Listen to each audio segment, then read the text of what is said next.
exciting. Okay, this is exciting. We are starting our new podcast. I can't believe it. I know. We went from having dinner a couple of days ago saying, we're going to do a podcast to actually be sitting here and doing it. We're actually doing it. Indeed we are. So, we'd like to welcome you to our podcast. Hello. Hello, everybody. We are the Singles Anonymous. I'm Linnea. I'm Amy. And I'm Buzz. We're going to have more people joining us later in different episodes. Mm-hmm. This is going to be a podcast primarily for LDS singles between the ages of 31 and dead. We prefer just pre-death, technically. But, if you are dead, you want to join, we're welcoming. That's cool. We like everybody. We like to be inclusive. So, Amy, let me ask you, why do this podcast? Why do it? Yeah. So I feel like for me, I've just met so many people who are, especially on that cusp of 31, where they're about to get cut out of the singles ward. Sure. And they're anxious mm-hmm. and they're depressed and they're insecure and they feel terrible about themselves. And I just see you're such amazing people and you feel so terrible about yourselves. And I just want to help correct this toxic narrative that we've created of if you're not getting married at a certain point in your life, that you're doing things wrong, you're useless, you're worthless, you probably have some secret sins that just need to be resolved, right? There's something wrong with you, right? There's something wrong with you, yeah. Mm-hmm. And correct that narrative to help people feel like they have a place and feel like they are still important and included and loved and important. That they are not alone in feeling the way that they feel. Sure. And that, what was the other thing that we said?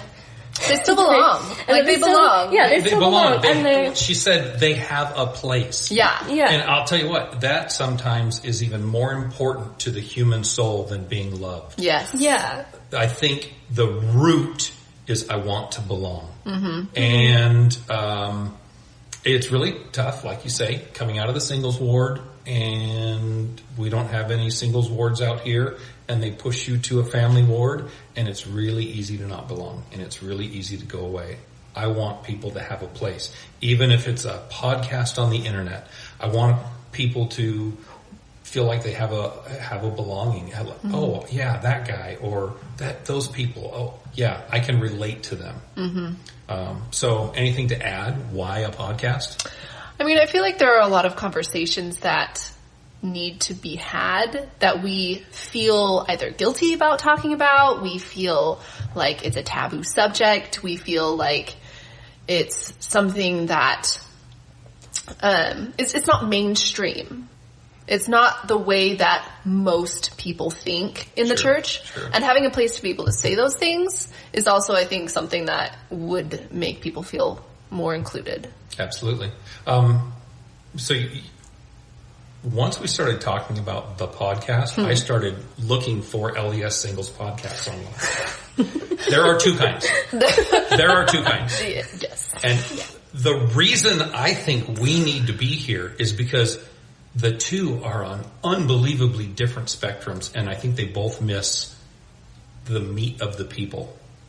So let's talk about the first one real quick. And I don't want this to turn into a bashing situation. No. Not bashing anything, anyone, the system, the scene.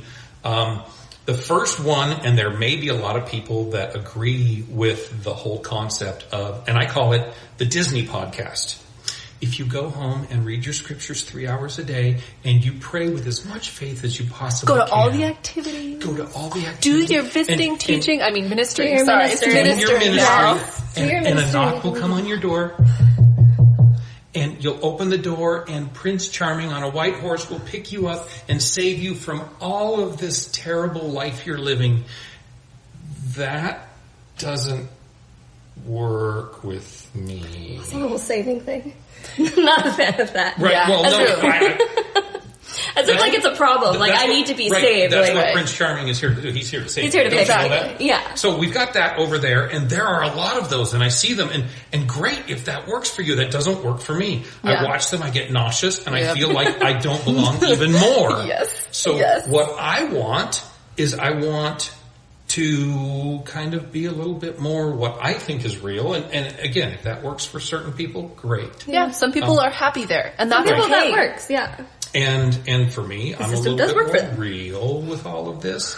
So the other one, and we're not going to say bitter. The other one is we're not bitter. We're realistic. We are realistic. We'll go with that one. And you know, we're experienced as well. Maybe some of us less so than others. Some of us less than others. Young, we count our years with the scars we have. There you go. And we have many. I like that. The other side is rack up a lot of years in that. Yeah, I've got a lot of years. Whoops. So the other side is to really bash the church that they're not doing enough. Yep. They're not doing what's right. They're not They're not including this. They're not including that. I don't want any of that. And I'll just really quickly say my ward. I've been in my ward longer than anybody else. I've lived here. Everybody's a move-in but me and one other family. So in my ward, we've got a 90-year-old widow who can't get out of her house. We have a lady that comes to church in a walker and doesn't really get around very well. We have a newly widowed woman who's high 40s, low 50s, very active. Her husband just died of cancer. We've got me. We've got a 30-something, very young girl who just full of everything, full of life. She's got a great job. She owns her own home. She owns her own car. You know, da-da-da-da-da-da-da. Super capable. I don't care what the church is. I don't care what the program is. You can't make something to fit all those people. You can't fit all of that.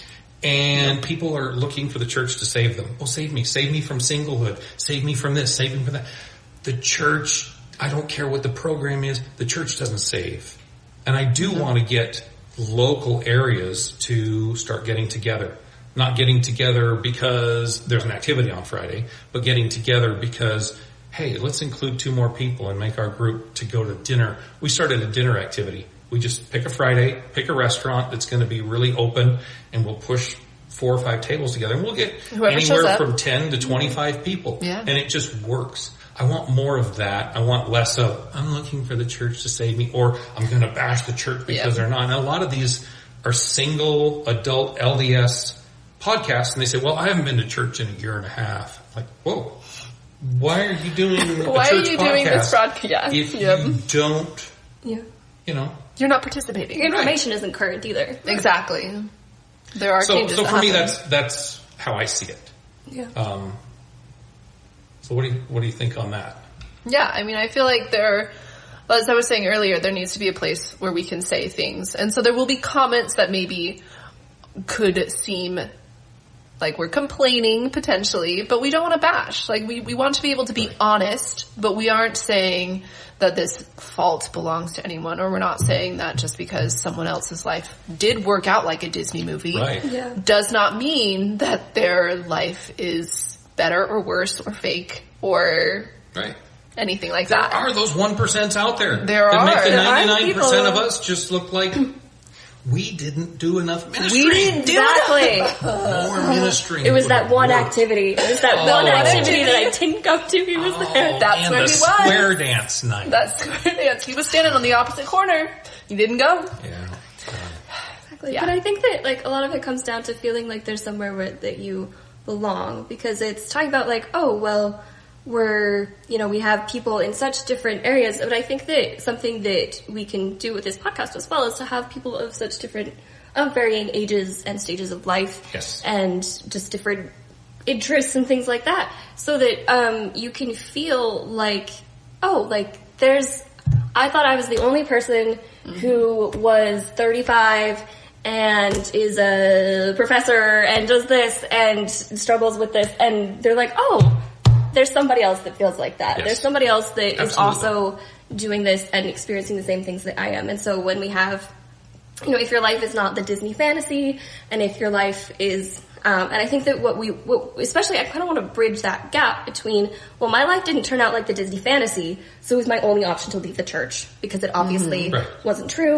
And the things you told me, it didn't work out how you told me it would be. And so therefore, everything must be wrong. Well, and I would like to move the podcast from activities in church and this type of thing to also include how to be happy on a self basis. Because we've got some people we have 3 of us here. There's 5 total that decided to create this podcast, and we're going to have some sessions where we're going to open the house up, and we'll probably have 10 or 12 people.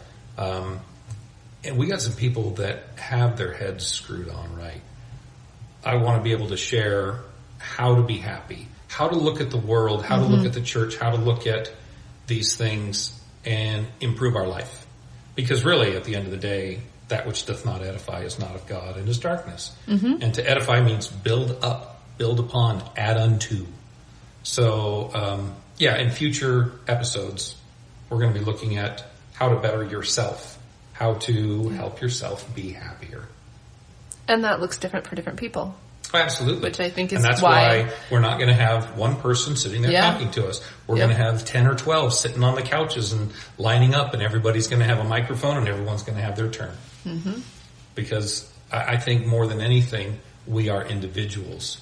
We are similar, but just because people push us into one corner does not mean we are the same. The single table hats. Yeah. No. Agreed. Yeah. All right, Amy. You came up with the name Singles Anonymous.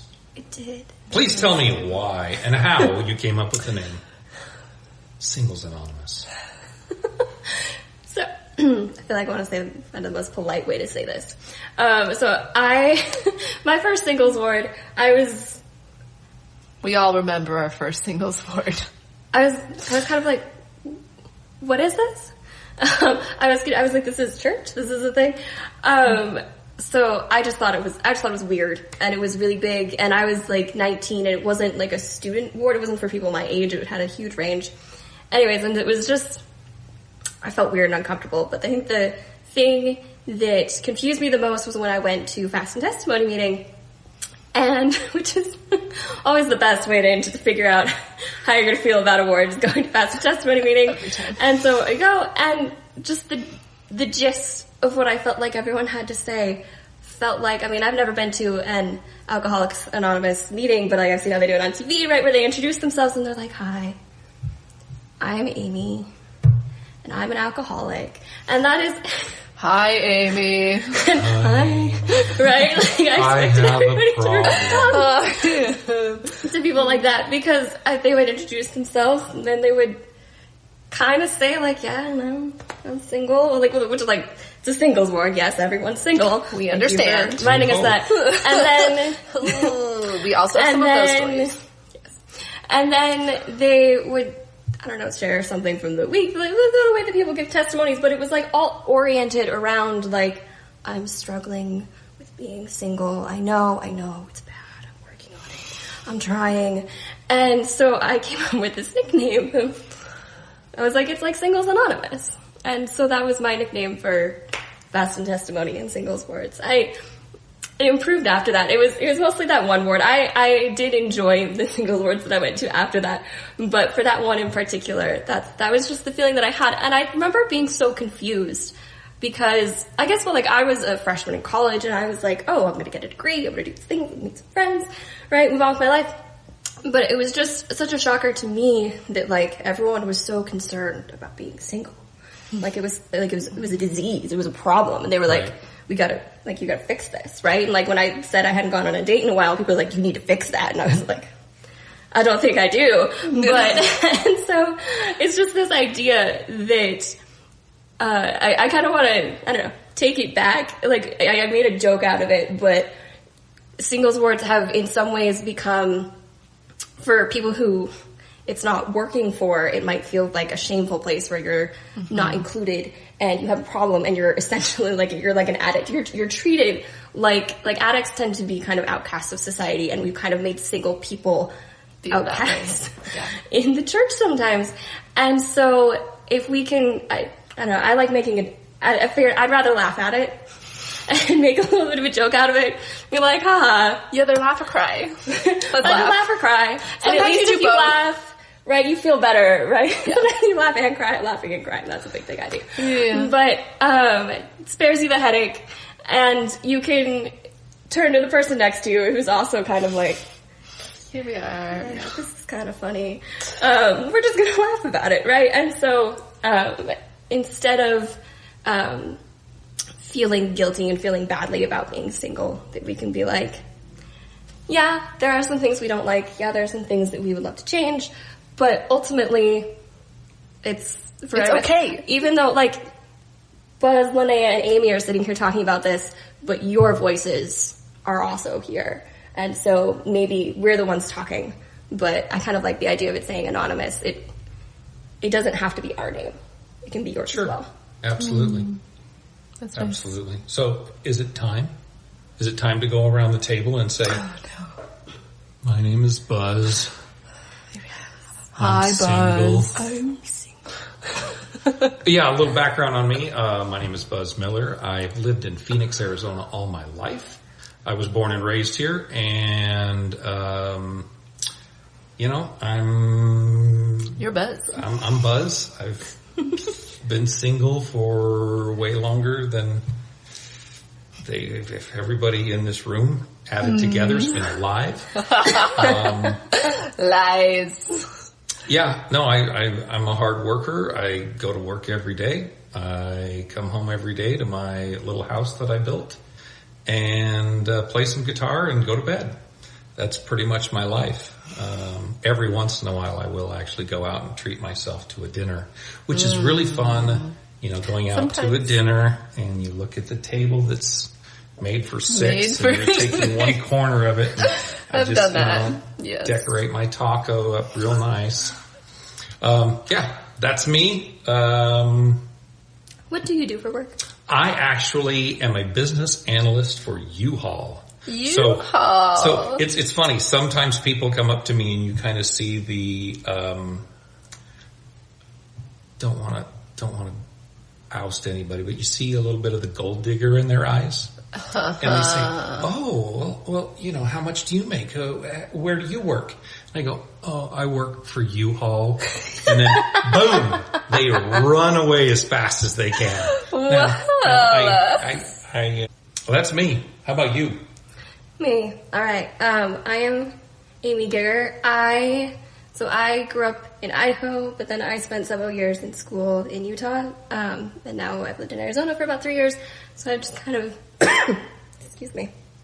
So I've just kind of made my way down these western states here. And I just keep, every time I get cold, I'm like, let's just move a little bit further down.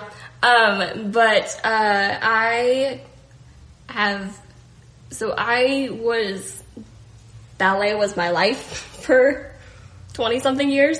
I was a ballet major in college. I like to say that I have about 7/8 of a degree in ballet. I got sick and I couldn't finish it.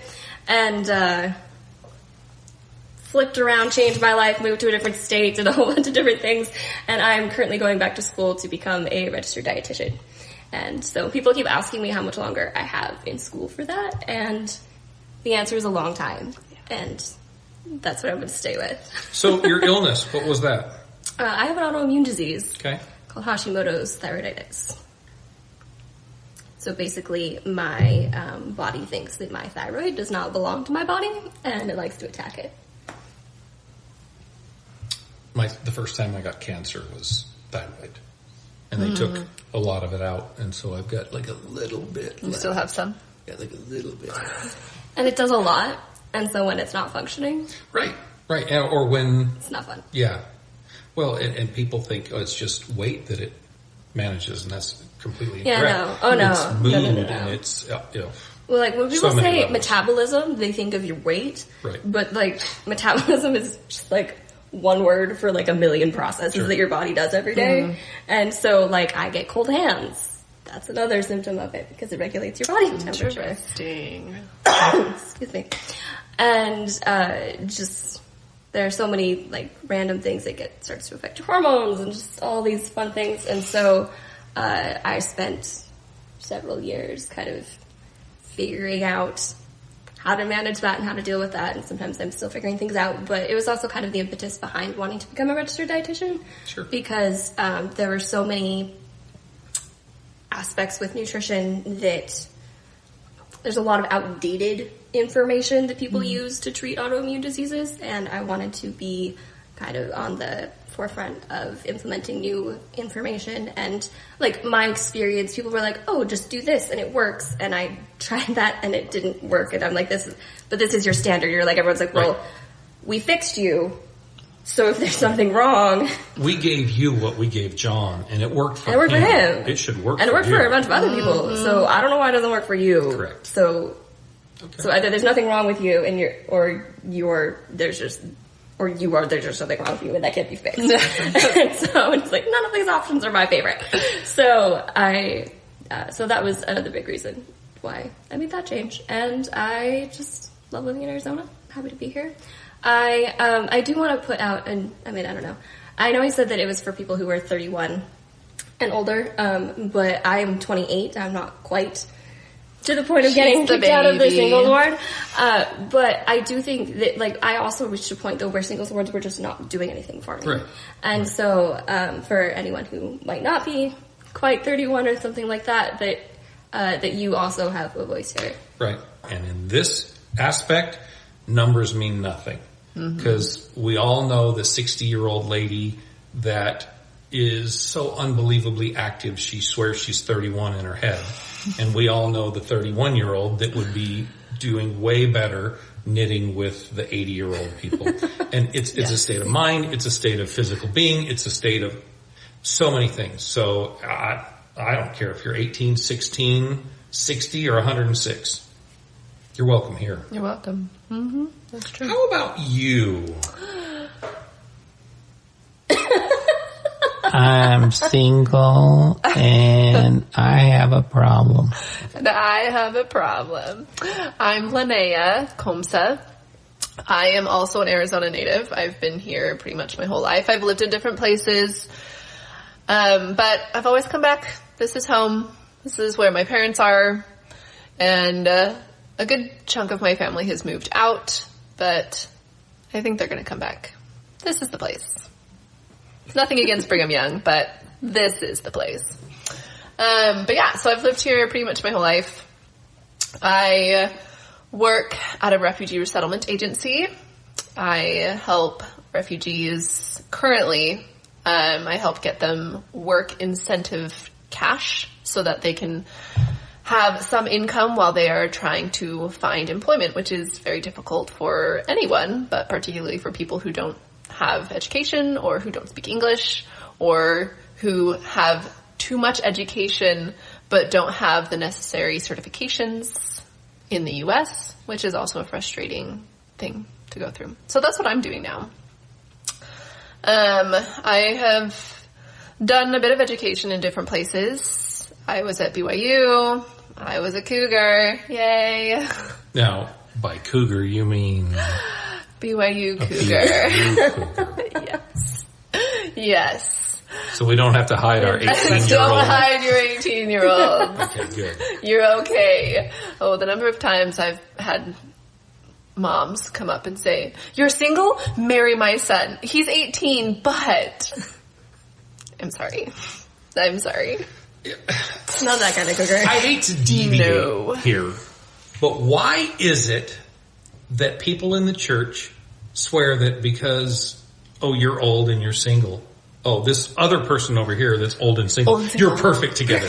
Like, okay, what makes us perfect? Because I get in people's face. I do not like being set up. No. Same. That is the worst thing in the world. I do not put my phone number in the ward directory because everybody keeps calling me trying to set me up. So I don't even put it in there. I'm hard to reach. And I know how to ignore my emails when they come in. So I'm very hard to reach. But I get people all the time. "Oh, you're old and single. I know someone old and single. You're perfect together. Go get married." And I say, what makes us perfect? Oh, does she like the same kind of music I like? Oh, does she like to do the same kinds of things I like? Oh, really? So what is it? And then they realize that they went, well, she's old and she's single and you're old and you're single. So it should be a match made in heaven. Again, bless their poor little hearts. But they're missing that there's a person in here and there's, you can't just fix it. You can't just fix it by putting two people that that are like oil and water together and go, oh, look, I saved the world. Thanks to we made salad dressing. Salad dressing. I had Go ahead. Well, my funny matchup story. I had one who knew me really well, but isn't directly related to me. So one mom and another mom who they don't really know each other, but they just happen to meet. And the one mom was talking about her son who loves math. And my friend, bless her heart, was like, oh, I know someone who likes math. Let's set them up. And that was the one thing that we had in common. We like math. Well, I'm dyslexic, so you better put me way out of that discussion. It was ridiculous. Well, I feel like it kind of goes back to the idea that like being single is a problem. Yeah. And we're like, we could just fix it if we just put, there's two of them that should match, right? That goes, there's one female and one male, and we just put them together and we just it's fixed. Problem solved. Problem fixed. And it's like, you didn't even think about look at any closer. You were just like, well, there's one of those and one of those, and they go together, right? So there we go. It's like they forgot how to date in the time that they've been married. Even if they've only been married for like 2 months. That's true. Actually, even. It's true. Well, I've got stake presidents and stake presidencies and people that come to me and give me advice. And you don't have a clue what it's like to be single. Don't know. And let me put an asterisk on that. You don't know what it's like to be single in 2023. Yes. Which is because very unique. I was single it's completely different. In 1990, in 2000, in 2010, 2020, and now. It's not the same ball game. It's not even close. Whoa, we are in uncharted territory. Yes. The Wild West. The things that used to work do not work. Right. Yeah. And the things that were taboo are now mainstream. It's the only way. Yeah. Well, like when I first was in college, that's when dating apps came out. And so like maybe for like the first couple years of like being an official adult, there was one version of dating, and then it just like flipped. And then for the rest of my life, it's been like totally different. So it's like, wait, it's not that? Oh, we're this now. Okay. Which I feel like maybe I should understand it better because I like went through that transition. You saw the change. But I feel like maybe it's just because I'm kind of an old-fashioned person, and maybe I was just like, wait, I like the old one better. Why are we leaving? Why did we ditch that? I think that's something we need to talk about in the next episode. Let's talk about different dating apps. Yeah. Let's talk about what works, what doesn't, what we've seen, which apps are kind of hot now, which ones are kind of dead, why. I think that's something for our next episode. So yeah let's definitely hang on to that. Good idea. I want to jot that down. Our producer Courtney over here, she's like screaming and waving her hands like, stop! I don't know, trying to come up with ideas. I mean, I guess we just want to leave it off on a positive note. Come back. We want you. Come back. We want you. And so we're going to set this whole thing up. We're going to set up an email address. We want to hear your questions. We want to hear your comments. We want to have input from you. We're going to, as of the next episode, we're going to start reading different viewers' questions and answer them, and that'll spur some conversation.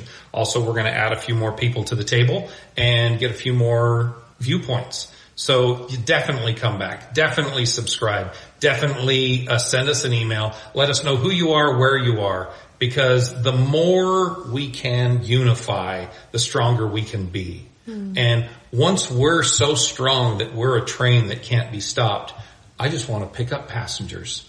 Because right now, we're just all these little ants running in different directions. I want to be a community. And I don't care if the community is over 1,000 miles. I don't care if it's over the internet. I just want a community where we can all come in and feel like we belong. Safe place where we can be ourselves and be together. Amen. All right. Signing off. Sign